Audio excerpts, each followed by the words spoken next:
My name is James, and for 10 years I was the perfect husband. I was the guy who stayed late at the office to pay for a house I barely saw. I was the guy who bought the designer bags, paid for the luxury vacations, and supported my wife, Monica, while she found herself starting 3 different failed businesses. I thought we were a team. I thought our 5-year-old daughter, Lily, was the center of our universe.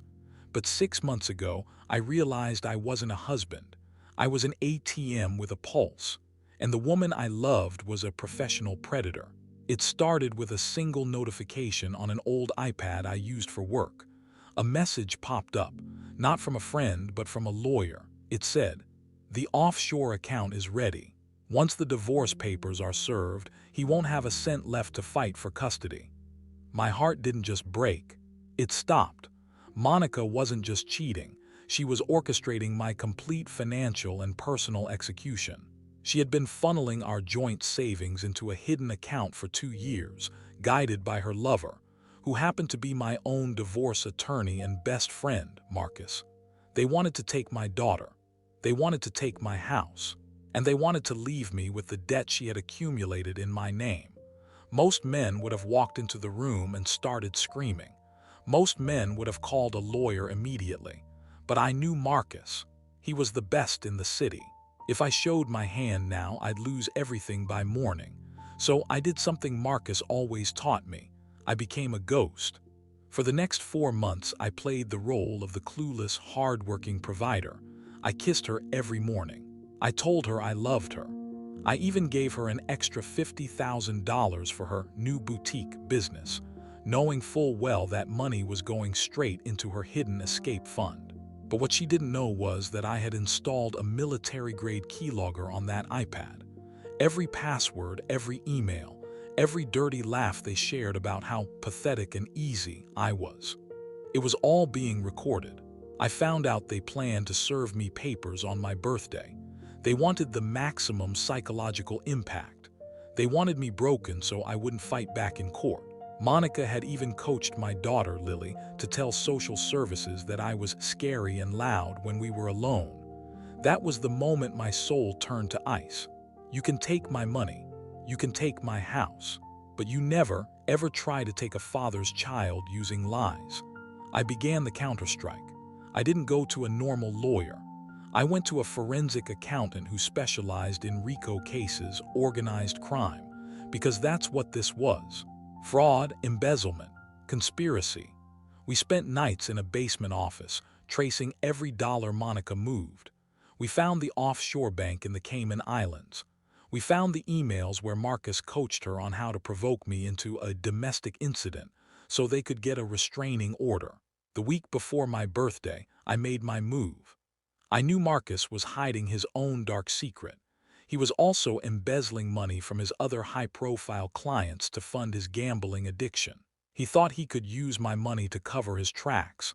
I didn't report him to the police. Not yet. I sent all the evidence, the emails, the bank statements, the recordings, to the one person more dangerous than the police, the State Bar Association and the IRS.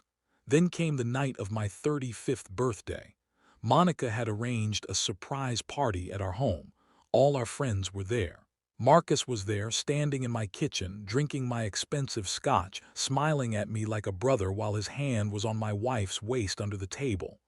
"Speech, speech," the crowd cheered. I stood up. I looked at Monica.